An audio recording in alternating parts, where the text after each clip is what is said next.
নমস্কার, জয় মাতা বাগদেবী। দেখুন, আজকে একটা হাত নিয়েছে, এটাকে স্থূল হাত বলা হয়। এই স্থূল হাতের ব্যক্তিত্বরা জীবনে প্রচুর কিছু করে থাকে এবং অর্থ দিক থেকে এরা প্রচুর কিছু করে থাকে। আর্থিক বলুন, মানে নিজের যে কামনা বাসনা, জাগতিক সুখ ভোগ, এরা কিন্তু প্রচুর করে থাকে। এরা যেদিকে তাকাবে সেদিকে কিছু না কিছু করে থাকে। এবারে দেখুন, এই জাতকের ক্ষেত্রে তাই হয়েছে। রবি রেখা দেখুন অনেক বড়, একসঙ্গে দেখুন দুটো হয়ে আছে, প্লাস দেখুন মস্তিষ্ক রেখাটা এরকম গিয়ে চলে গেছে বৃহস্পতি পর্বতে।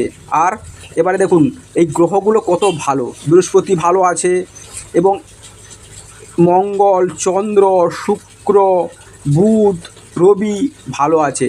তবে এনার বয়স এখন 70 বছর, সেই জন্য হাতটা এরকম হয়েছে। যখন উনি ভালো ছিল, মানে ছিল আগে, কিন্তু অনেক অনেক ভালো হাত ছিল এবং জীবনে দেখলাম উনি প্রচুর কিছু, মানে কি কোটি কোটি টাকার বিজনেস করেছেন। বিজনেস মানে কোটি কোটি টাকা উনি করেছেন। এবং এটাও দেখা গিয়েছে, ওনার সঙ্গে একটা কথা হয়েছিল, আমি ওনাকে বলেছিলাম পরেই স্বীকার করলো যে জীবনে এমন কিছু চাইনি উনি করেনি।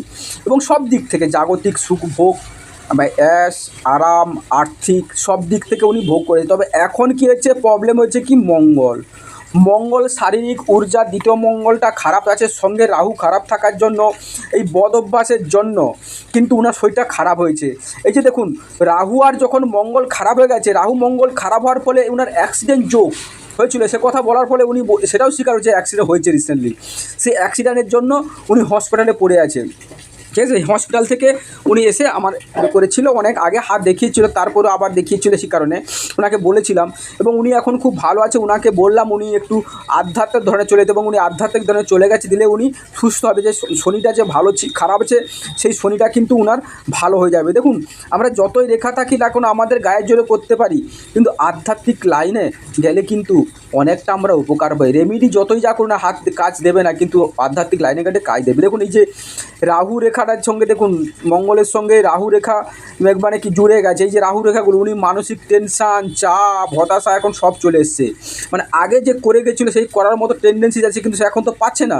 সেই জন্য উনার মনের মধ্যে সে যে মানে আপ্রাণ চেষ্টা, সেটা পাচ্ছে না, সেই জন্য হয়েছে। আর রাহু সেটাকে থাকতে দিচ্ছে না। রাহু কী হচ্ছে, মনকে চঞ্চলতা করে সেই সবের দিকে নিয়ে টানছে, আর শরীর টানছে না। যার ফলে কি হয়, উনি মানসিক টেনশান, টর্চার, মানে অস্থিরতার মধ্য দিয়ে আছে। যার ফলে এরকম একটা পরিস্থিতি, মানসিক টেনশান দিয়ে চলে যাচ্ছে। তবুও কিন্তু উনি ওনার যে স্টেমিনার, এখন উনি আধ্যাত্মিক লাইনে যাওয়ার পরে অনেকটা ভালো আছে, সেটা আমাকে জানিয়েছে। নমস্কার, চ্যানেলের সঙ্গে থাকবেন, সাবস্ক্রাইব করবেন।